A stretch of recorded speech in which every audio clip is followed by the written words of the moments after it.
mortgage counselor from the beginning to the end of the buying process Wow, wow. to work with you. Well, we definitely got to get back to what's going on with NACA. This is the first time I heard it.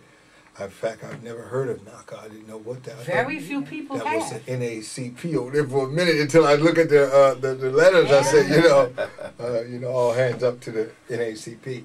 Let's go to Cynthia and talk about this rally. Well, good afternoon, and thank you, Reverend Jackson, for having me once again.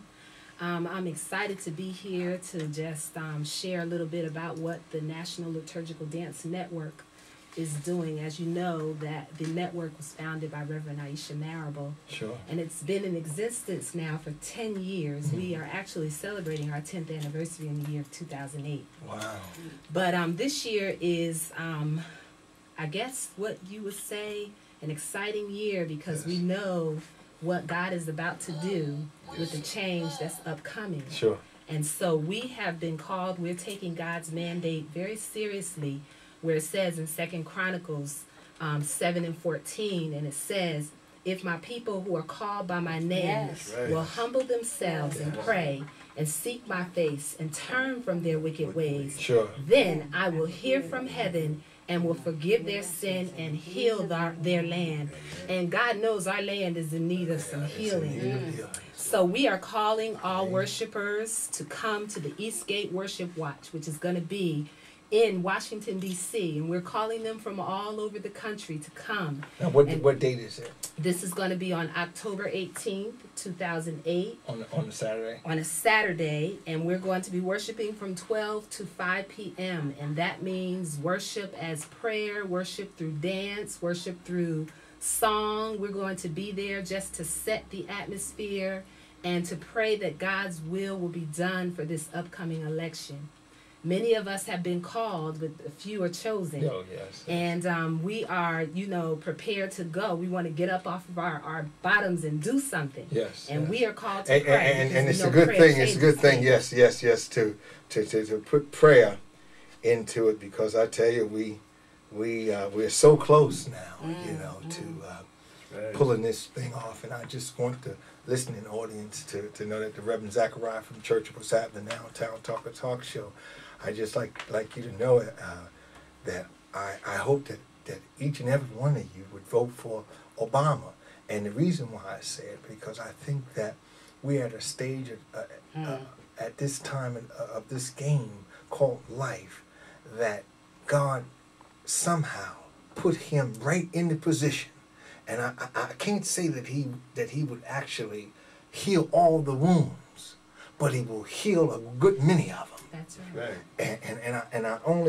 I know that my Republican brothers and sisters of all persuasion, I know that you want to put a McCain and you want to put Palin in office. I know you want to keep the Republican thing going, but I just want you to just think about the Reverend Zechariah, and I exclude myself from anyone when I talk this way here, and in truth, that it's been a long time coming.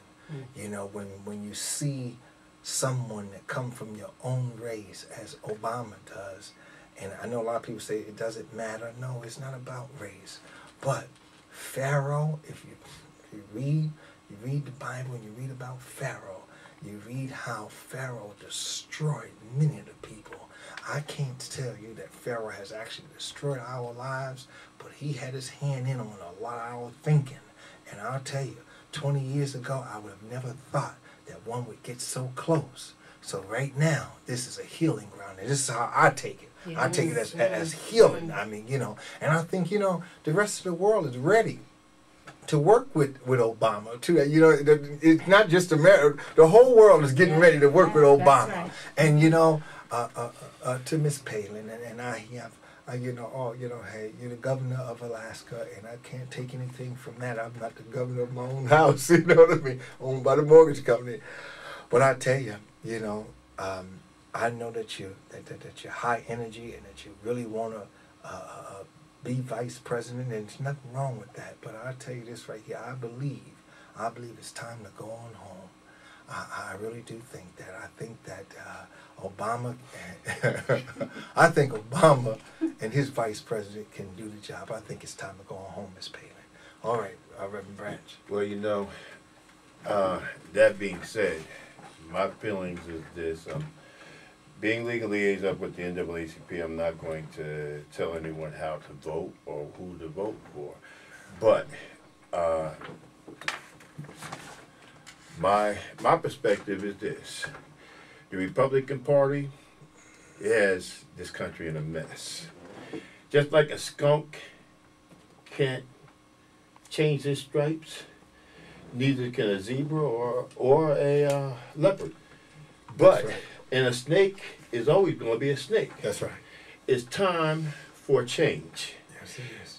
The Republican Party has put this country in the state that it's in right now. Yes. And I don't know about you. I'm tired. I'm sick and tired of being sick and tired. Mm-hmm. And I think the whole country as a whole, both religious community as well as non-religious people, we're all sick and tired of being sick and tired. And That's we're right. tired of things being the way it's been. And I think it's time that we all stand up and ask for a change. It's time to make change. And Yes. we're not going to get change. You have Republicans coming out talking about they're going to change, but we got to remember one thing: Republicans are going to still be Republicans, and Republicans stand for a certain thing. And the Republican Party has this country in the state that it's in right now. So, do you really want to elect another Republican after the present administration has put us in the state that we're in?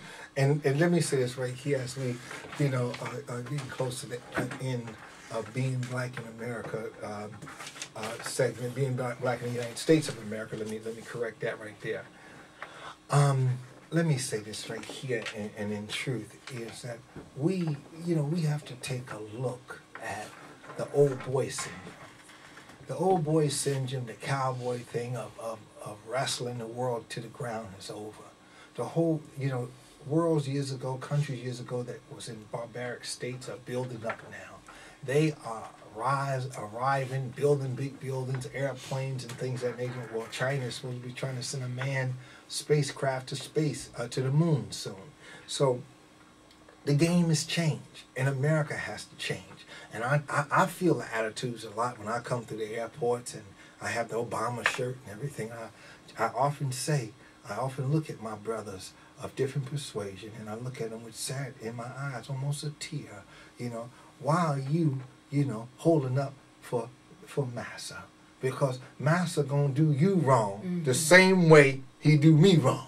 You understand me? See, you in the house, that's all you are. That's all you are. You in the house, you know what we would call that right there. You're your house slave. That's all you are. And the bottom line, they're cutting you down left and right. So you need to be, as the words of Dr. Martin Luther King, he said, when he was in jail in Birmingham, when he was in jail, he said, after he talking to some of the guards, he said, well, you need to be over here with us.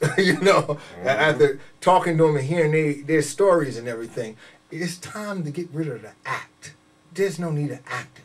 Come on over here, put this young man in office, him and his family. I tell you, I only wish that you guys could have been there with me at the Democratic convention, and I mean, to see that whole thing, Obama coming out, and his family, the kids, and all that. I tell you, it was fabulous. So the idea is this: I believe that it's just time to make a change, and make a change with honesty in your heart. Because I tell you, you can fool us, but you can't fool God. That's right. Brenda, would you like to say anything? Yes, Reverend Zechariah. We would have loved to have been there with you and see all of that. A companion chicken, like I told you, would have won. I told you that before. But nevertheless, it is time for a change. We have overcome one of the greatest hurdles that has hindered and hampered this country. That's right. Come on now. And that's putting us on equal footing. And I think having a black man, as you said, African American, whichever term we want to use today, That's right. okay, to be taken seriously as a candidate for the highest office in History this land. has been made. You know, it is history being made, and it is something that a lot of us thought that we would not live to see. I for one. We would not live to